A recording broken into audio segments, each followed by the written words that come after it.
بسم الله الرحمن الرحيم الحمد لله رب العالمين. الصلاة والسلام على رسوله الكريم. أشهد أن لا إله إلا الله وحده لا شريك له، وأشهد أن محمدا عبده ورسوله نبينا محمد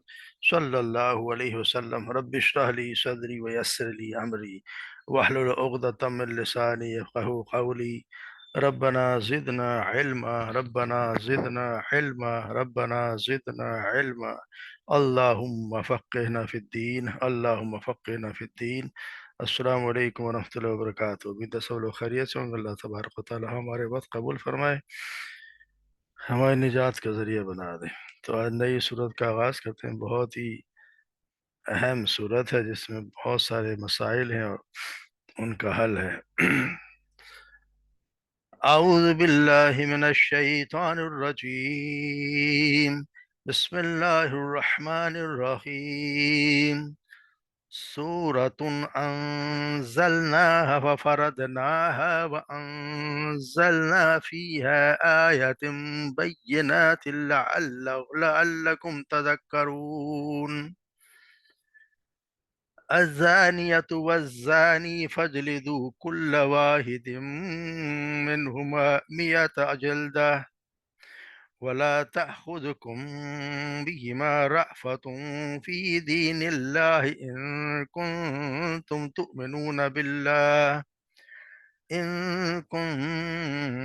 تؤمنون بالله واليوم الآخر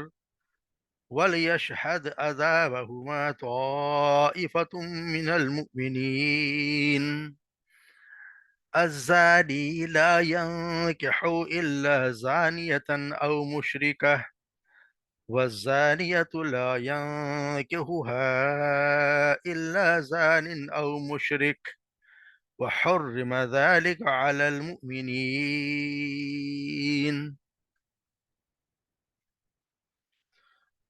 سورة انزلناها، یہ وہ سورت ہے، بلکہ سورتن تا پہ جو تنوین ہے عظیم کا استعمال ہے۔ یہ بہت ایک عظیم صورت ہے۔ انزلناها، جسے ہم نے نازل کیا، وفرضنا، اور ہم نے فرض کیا ہے، وانزلنا فیہا، اور نازل کیا ہم نے اس میں، آیات بینات، بہت سی واضح آیات ہم نے اتاری ہیں، لعلکم تذکرون، تاکہ تم نصیحت حاصل کرو۔ الزانیت والزانی، زانی عورت اور زانی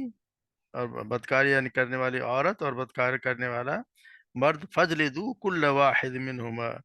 ان دونوں میں سے ہر ایک کو کوڑے مارو، فجلدو کوڑے مارو، کل واحد ان ہر ایک کو، منہما ان دونوں میں سے،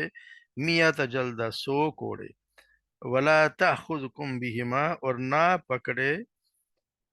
تمہیں ان دونوں کے متعلق، رأفتم فی دین اللہ، کوئی نرمی اللہ کے دین میں،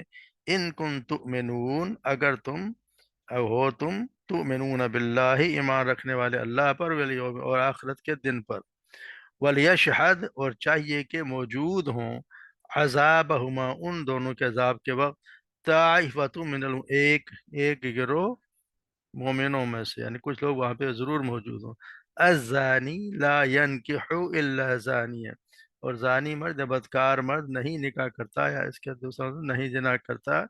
الا زانی، مگر ایک بدکار عورت سے، او یا مشرکہ سے، مشرک عورت سے، بس زانیت لا ینکح، اور بدکار عورت نہیں نکاح کرتا اس سے، الا مگر زان او مشرک، کوئی بدکار مرد یا مشرک،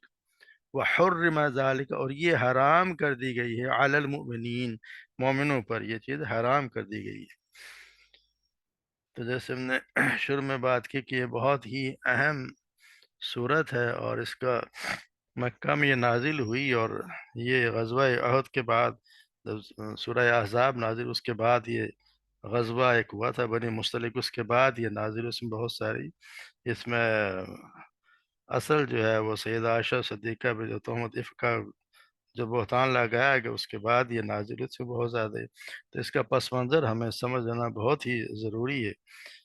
کیونکہ یہ سورج جو ہے وہ سن 6 ہجری کے تقریباً نصف آخر میں سورہ احزاب کے بعد جو ہے وہ نازل ہوئی۔ تو اس وقت ہم دیکھتے ہیں کہ جنگ بدر کی فضا سے عرب میں جو اسلام کی جو تاریخ تھی وہ اس کا عروج شروع ہوا، اور پھر غزوہ خندق تک پہنچتے پہنچتے وہ اپنے عروج پر پہنچ چکی۔ اور غزوہ خندق تو ہم دیکھتے ہیں کہ مشرکین یہود منافقین سب مل مل کر یہ کوئی 10,000 کے لشکریاں لے کے آ گئے تھے مدینہ پر، مگر ایک مہینہ تک وہاں پہ محاصرہ کرنے کے بعد آخر ناکام ہو کر چلے گئے۔ تو جب وہ چلے گئے تو آپ صلی اللہ علیہ وسلم اسی وقت اعلان کر دیا تھا کہ اس سال کے بعد اب قریش تم پر چڑھائی نہیں کریں گے بلکہ تم ان پر چڑھائی کرو گے۔ تو یہ گویا اس عمر کا اعلان تھا کہ اب اسلام کے مخالف جتنی بھی طاقتیں ان کی قوت اقدام ختم ہو چکی ہے، اور اسلام اب بچاؤ کی نہیں، کوئی ڈیفینس کی نہیں، بلکہ آفینس کی جو ہے وہ لڑائی لڑے گا، اور کفر کو ہے جو اپنے بچاؤ کی لڑائی لڑنی پڑے گی۔ یہ حالات کا بالکل جو جائزہ صحیح جائزہ تھا، جسے دوسرا وہ قریش بھی اور جو تو منافقین تھے وہ بھی یہ سمجھتے تھے۔ تو اسلام کی ہم دیکھتے ہیں کہ جو عروج تھا اس کی اصل وجہ کوئی مسلمانوں کی تعداد نہیں تھی کہ مسلمانوں کو زیادہ تھے۔ بدر سے لے کے خندق تک ہر لڑائی میں کفار ان سے بہت زیادہ قوت میں زیادہ تھے، اور ویسے اگر گنتی میں دیکھے جائے تو مسلمان تو ان کا کوئی 10واں حصہ بھی مشکل سے تھے۔ اس عروج کی وجہ مسلمانوں کیونکہ نہ ہی کوئی اسلحہ کی برتری تھی، ہر طرف کے ساز و سامان میں کفار ہی ان کا پلہ بھاری تھا، معاشی طاقت اور اثر و رسوخ کے اعتبار سے مسلمانوں کو ان سے کوئی مقابلہ نہ تھا۔ ان کے پاس سارے عرب کے وسائل تھے، مسلمان تو بیچارے بھوکے مر رہے تھے۔ ان کے مشرکوں کے پشت پر تو سارے عرب کے مشرک اور اہل کتاب قبائل تھے، اور مسلمان ایک نئے دین کی دعوت دے کر ایک قدیم نظام کے سارے حامیوں کی ہمدردیاں تو کھو چکے تھے۔ ان حالات میں جو چیز مسلمانوں کو آگے بڑھائی جا رہی تھی وہ دراصل مسلمانوں کی اخلاقی برتری تھی، اخلاق میں بہت زیادہ برتری تھی، جسے تمام اسلام کے دشمن خود محسوس کر رہے تھے۔ ایک طرف سے ہم دیکھتے ہیں کہ آپ صلی اللہ علیہ وسلم اور صحابہ کرام کی بے داغ سیرتیں ہیں جن کی طہارت اور پاکیزگی اور دلوں کو مسخر کر دیتی ہے۔ دوسری طرف انہیں صاف نظر آ رہا تھا کہ انفرادی اور اجتماعی اخلاق کی جو پاکیزگی ہے تو اس نے مسلمانوں کے اندر تو کمال درجے کا اتحاد اور نظم و ضبط پیدا کر دیا ہے۔ تو صاحب نے اس طرح یہ پھر ہوتا یہ کہ جو جتنے بھی جو کمینی خصلت کے جو لوگ ہوتے ہیں ان کا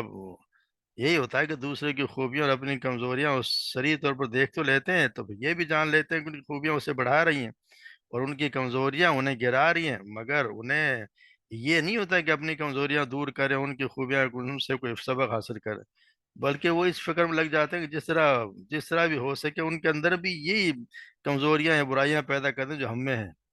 یا کم سے کم یہ نہ ہو اس کے تو ان کے اوپر گندگی اچھالیں تاکہ دنیا کو ان کی خوبیاں بے داغ نظر نہ آئیں۔ تو یہی یہ ذہنیت تھی جس میں پہلے مرحلے میں دشمن اسلام کی سرگرمی کا رخ جو ہے وہ جنگی کارروائیوں سے ہٹا کر ان کمینی حرکتوں پر اتر آیا، اور پھر وہ داخلی فتنہ انگیزیوں پر وصول کرنے کی طرف انہوں نے اپنا رخ پھیر دیا۔ تو چونکہ یہ خدمت بار کے دشمنوں سے زیادہ اندر کے منافقین سر انجام دے سکتے تھے، اس لیے انہوں نے منافقوں کو ساتھ ملایا اور اس طرح فتنے اٹھائیں، اور تو تاکہ پھر باہر کے جو یہود اور مشرکین ہیں وہ سب زیادہ سے زیادہ اس کو اچھال دیں۔ تو اس نئی تدبیر کا پہلا واقعہ تو جو وہ ہوا جو آپ صلی اللہ علیہ وسلم جب عرب کا ایک جاہلانہ رسم تھی کہ ایک منہ بولی اولاد جس کو بیٹا کہہ دیا کرتے تھے، تو جیسے آپ صلی اللہ علیہ وسلم کا زید بن حارثہ منہ بولا بیٹا تھا، اور پھر آپ جب اللہ کا حکم آ گیا تو لوگ پہلے تو زید بن محمد ہی کہا کرتے تھے، پھر وہ زید بن حارثہ ہو گئے، پھر آپ صلی اللہ علیہ وسلم نے جب انہوں نے طلاق دے دی زینب بنت جہش کو، تو آپ صلی اللہ علیہ وسلم سے نکاح کر لیا۔ تو اس موقع پر تو مرافقین اور نے ایسا پروپیگنڈا طوفان کھڑا کر دیا کہ جی دیکھیں جی انہوں نے کیا حرکت کی، اپنے بیٹے کی بیوی سے شادی کر لی۔ تو یہ انہوں نے عجیب و غریب انہوں نے اس زمانے میں بڑے قصے گھڑے، اور پھر اس کے بعد ہم دیکھتے ہیں کہ سورہ احزاب نازل، اس میں بہت سے جو بتائے گئے بہت سے ہمیں بتائے گئے اقدامات کیا کیا کرنے چاہیے، کیا کیا اللہ تبارک و تعالی نے نصیحت کی کہ مسلمانوں کو کیا کیا کس چیز کی ہدایت دی اللہ تبارک و تعالی نے کہ ایسی چیزوں کا تاکہ یہ جو بیہودہ اور فحاشی اللہ تعالیٰ کے جو مسلمانوں پھیلانے کی کوشش کی جا رہی ہے اس سے ہمت افزائی نہ ہو بلکہ سزا ان سے بچا جائے۔ تو بہت سی چیزیں وہاں پہ اللہ تبارک و تعالیٰ نے دی۔ اس کے بعد دوسرا یہ ہوا کہ جو بنی مصطلق کا یہ جو واقعہ ہوا ہے، سورہ ایک غزوہ ہوا، اور جس کا ہم آگے جب عاشر سے عاشر کا ذکر آئے گا تو اس میں تفصیل سے پڑھیں گے۔ اس وقت انہوں نے ایک طوفان اٹھا دیا، اور یا عائشہ صدیقہ جیسی عورت پر انہوں نے ایک الزام لگا دیا اور بہتان لگایا، اور اس کے بعد یہ پھر اللہ کا تبارک و تعالیٰ نے یہ صورت نازل کی، اور اس میں ہم پڑھتے ہیں کہ کس طرح ہمیں اللہ تبارک و تعالیٰ نے ہمیں کیا کہتا ہے۔ سورہ احزاب کے بعد بس دیکھتے ہیں ہم کو کچھ چیزیں اللہ تبارک و تعالیٰ نے بتا دی تھیں کہ عام یہ بتا دیا ہے کہ آپ صلی اللہ علیہ وسلم کو بتا دیا گیا ہے کہ آپ جو آپ صلی اللہ علیہ وسلم کی بیوی ہوں بے پردہ گھر سے باہر نہ نکلے، پردہ کریں۔ لوگوں کو عام ہدایت یہ بھی دے دی گئی کہ دوسروں کے گھروں میں بے تکلف نہ گھسا کریں، بلکہ اجازت لے کر جایا کریں، اور عورتوں اور مردوں کا نظر نیچے کرنے کا حکم دیا گیا، اور یہ بھی بتا دیا گیا کہ عورتوں میں اپنے گھر میں بھی حکم دیا گیا کہ گھر میں سر اور سینہ ڈھانپ کر رکھیں۔ عورتوں کو یہ بھی حکم دے دیا گیا کہ اپنے محرم رشتہ داروں اور گھروں کے خادموں کے سوا کسی کے سامنے بن سور کرنا ہے۔ تو اس کا یہ بھی بتا دیا کہ جب باہر نکلیں تو بناؤ سنگھار کر کے، بناؤ سنگھار جو اس کو چھپائیں، بلکہ بچنے والے زیور بھی پہن کر نہ نکلیں۔ تو یہ ہم سارے پڑھیں گے، یہ اللہ تبارک و تعالیٰ نے ہمیں یہ دیے گئے حکم دیے ہیں جن پہ ہمیں بتایا گیا تھا۔ ہمیں یہ پوری صورت میں ہم یہ بھی دیکھتے ہیں کہ جتنی صورت اس میں کتنی اتنے الزامات آپ لگائے گئے اور کتنی مشکل حالات تھے، اور کتنا، مگر یہ پوری صورت بھی تلخی سے بالکل خالی ہے جو شرمناک اور بیہودہ جملوں کے جواب میں پیدا ہوا کرتی ہے۔ ایک طرف ان ہم حالات کو دیکھتے ہیں جن میں صورت نازل ہوئی ہے، اور دوسری طرف ہم اس مضامین اور انداز کلام کو دیکھتے ہیں تو ہم دیکھتے ہیں کہ اس قدر اشتعال انگیز صورتحال میں بھی کیسے ٹھنڈے طریقے سے قانون سازی کی جا رہی ہے، مصلحانہ احکام دیے جا رہے ہیں، حکیمانہ ہدایت دی جا رہی ہیں، تعلیم و نصیحت کا حق ادا کیا جا رہا ہے۔ تو اس سے صرف یہی سبق نہیں ملتا کہ ہم کو فتنوں کے مقابلے سخت سے سخت اشتعال کے موقع پر بھی کسی طرح بھی ٹھنڈے تدبر اور اعلی ظرفی اور حکمت سے کام لینا چاہیے، بلکہ اس سے یہ ثبوت بھی ملتا ہے کہ یہ کلام آپ صلی اللہ علیہ وسلم کا اپنا تصنیف کردہ نہیں ہے، یہ کسی ایسی ہستی کا نازل کیا ہو جو بہت بلند مقام سے انسانی حالات اور معاملات کا مشاہدہ کر رہی ہے، اور اس اپنی ذات میں ان حالات و معاملات سے غیر متاثر رہ کر خالص ہدایت اور رہنمائی کر رہی ہے۔ اگر آپ صلی اللہ علیہ وسلم کا یہ اپنا کلام ہوتا تو آپ کی انتہائی بلند نظری کے باوجود اس میں قدرتی طور پر کوئی فطری تلخی کا کچھ نہ کچھ اثر ضرور پایا جاتا، کیونکہ اتنا ان کے خود کی عزت و ناموس پر کمینہ حملہ کیا گیا، اور ایک شریف آدمی کے جذبات میں لازماً پیدا ہو جائے کرتی تلخی، مگر اس میں دیکھتے ہیں کہ ایک شاہ کچھ بھی، ایک کوئی لفظ بھی ایسا نہیں ہے کہ جس میں کوئی ایسی حرکت کی گئی، کیسے لفظ استعمال کیا گیا۔ اب ہم اسی طرح کے پس منظر میں دیکھتے ہیں، پھر سورت کا آغاز کرتے ہیں۔ سورۃ انزلنا، سورۃ، یہ عظیم سورت ہے۔ عظیم اس لیے کہ سورت یہ جو تنوین آئی ہے اس کا مطلب تعظیم کے لیے، تو اصل میں یہ ہے کہ یہ مبتدا اس کی خبر ہے کہ یہ حاضی ہی، یعنی اصل میں یہ ہے کہ یہ ایک عظیم صورت ہے۔ اور پھر اس میں یہ بھی بتا دیا انزلناہ و فرضناہ و انزلنا، ہم دیکھتے ہیں کہ ہم نے نازل کیا۔ یہاں ہم دیکھتے ہیں کہ یہاں اللہ تبارک و تعالیٰ اپنی عظمت کے اظہار کے لیے اپنا ذکر جمع متکلم کے صیغے میں کیا ہے، یعنی ہم نے انزلناہا، فرضناہا و انزلنا فیہا، تینوں میں جو زور ہے وہ جمع متکلم کے صیغہ ہم نے پر ہے، یعنی اس کا نازل کرنے والا اور کوئی نہیں بلکہ ہم ہیں، اس لیے اسے کسی بے اختیار کو واعظ کی بات سمجھ کر ہلکا نہ سمجھ بیٹھنا، بلکہ خوب جان لو کہ اس کا نازل کرنے والا وہ ہے جس کے مٹھی میں ساری کائنات ہے، جو ہر جاندار کی پیشانی پکڑے ہوئے ہے، اور تم مر کر بھی اس کی گرفت سے نہیں بچ سکتے۔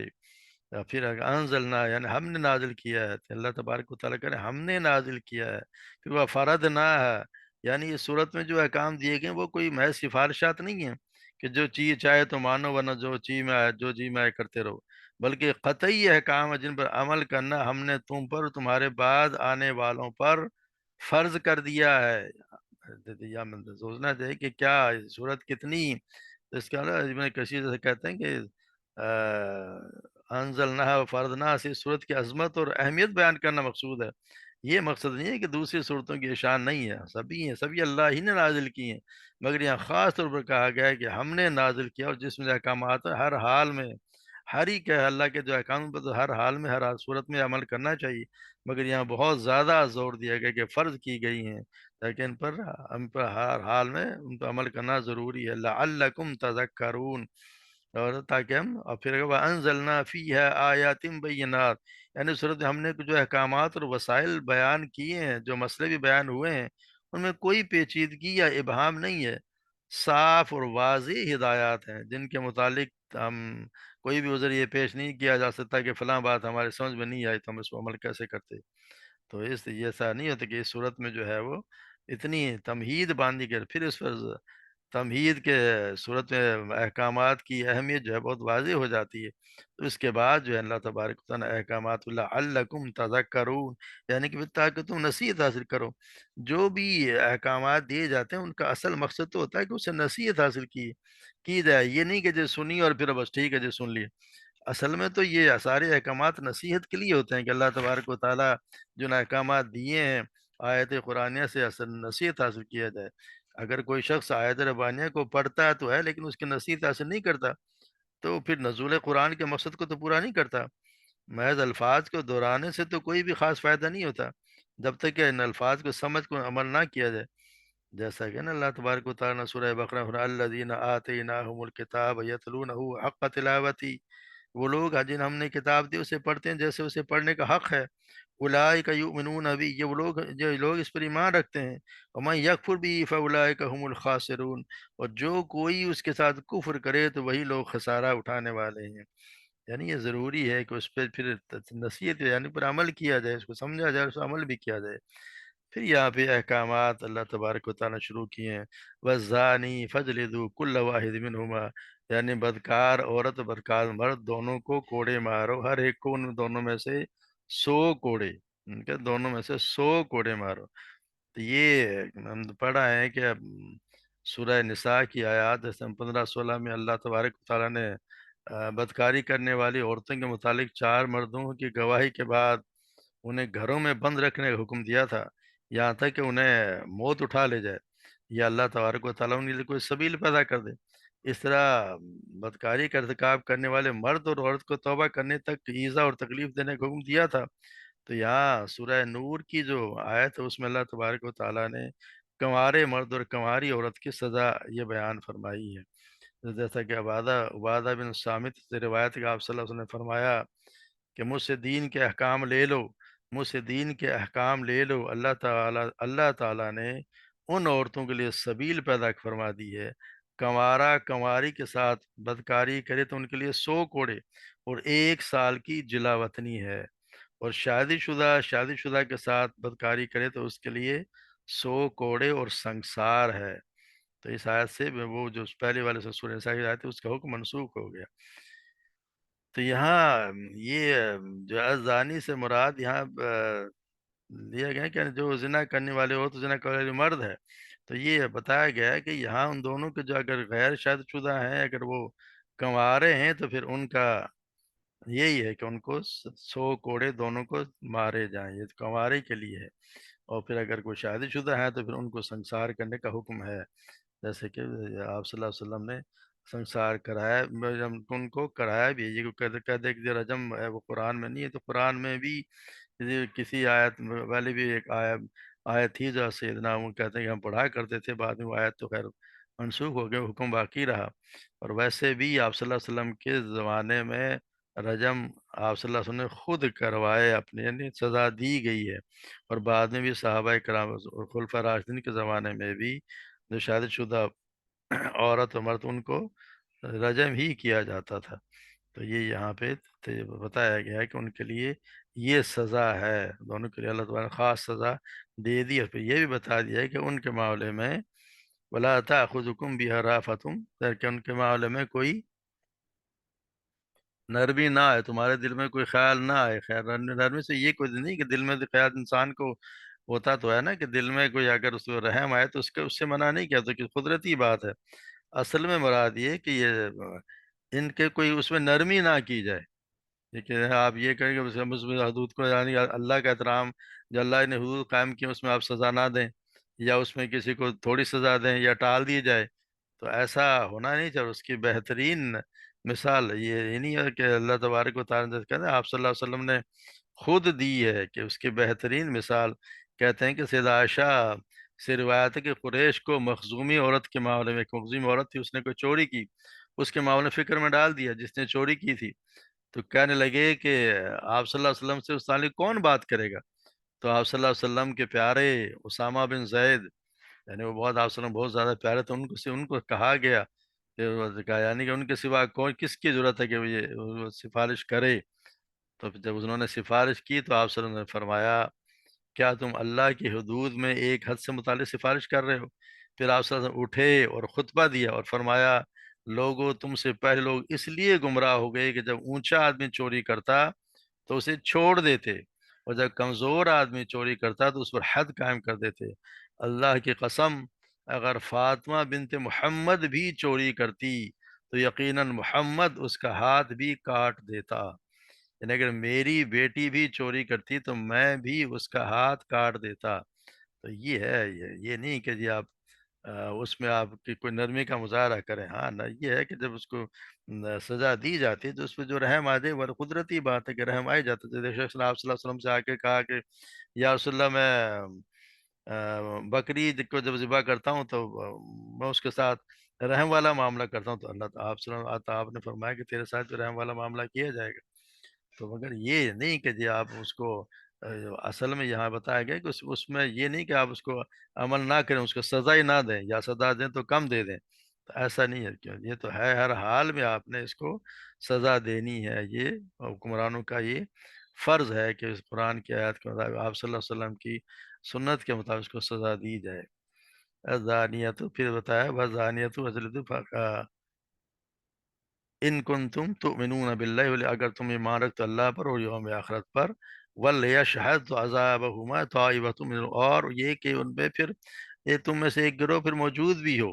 اس وقت، جب سزا دی جائے تو تم میں سے ایک گروہ موجود ہو مومنوں میں سے. موجود ہونے سے مراد یہ کہ ضروری اس لیے ہے کہ تاکہ لوگ عبرت حاصل کریں. جب دیکھتے ہیں کہ سزا دی جا رہی ہے اور کتنی رسوائی بھی ہے، اور ایک تو ڈر لگتا ہے، دوسری رسوائی کا کتنا خوف ہے. اگر آپ رجم والی ہو تو وہ تو ویسے ہی مارا جائے تو اس کا ہمیشہ اپنی آ، جان کا خوف ہوگا کہ ایسا حرکت کی تو یہ میرے ساتھ یہی ہونا ہے. اور اس کے اگر کوڑے بھی کسی کو لگیں تو پھر وہ دیکھیے کتنی کوڑوں کا تو چلو شاید اس کی تکلیف دور ہو جائے گی، مگر جو رسوائی اس کو لوگوں کے سامنے تھی وہ کتنی بڑی ہے. جس طرح کہ اگر چور کا ہاتھ کاٹ دیا جائے تو جب وہ ہاتھ کٹے کے ساتھ لوگوں میں گھومتا ہے تو ہمیشہ اس کو بات ہی یاد رہتی ہے کہ میں نے حرکت کی تھی، تو کتنی بڑی رسوائی ہے.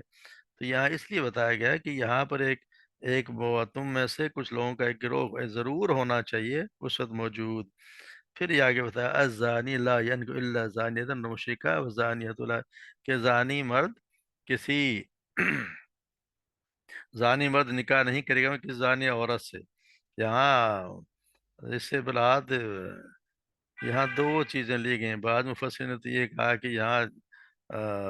مطلب یہ ہے کہ وہ بدکاری نہیں کرے گا اس سے، مطلب کہ کوئی بھی زانی عورت بدکاری نہیں کرے گا اپنے جیسی کسی زانی مرد سے کرے گی، اور نہ ہی اسی طرح زانی مرد بھی کہ اپنی خواہش پوری کرے گا تو ایسی ہی عورت سے جا کے خواہش پوری کرے گا. تو دوسرا یہ کہ یہ بھی ہے کہ جیسے یہ بتایا گیا ہے کہ اس کی آیت کا مطلب یہ بھی لیا ہے کہ جس کی عادت زنا اور فسق ہے اسے صالح عورت سے نکاح کرنے کی رغبت نہیں ہوتی، اسے اپنے جیسی کسی خبیث اور فاسق اور بدکار عورت ہے جیسی مشرکہ عورت سے نکاح کی رغبت ہوتی ہے. اس طرح اعلانیہ بدکار اور فاسق عورت سے نکاح کی رغبت بھی صالح مردوں کو نہیں ہوتی، بلکہ اس جیسے بدکار مردوں کو ہی ہوتی ہے. تو یہ ہوتا ہے کہ پرہیزگار آدمی ایسا ہوگا جو اپنے پرہیزگار کسی عورت سے ہی شادی کرے گا. تو یہاں بتایا گیا کہ ایسا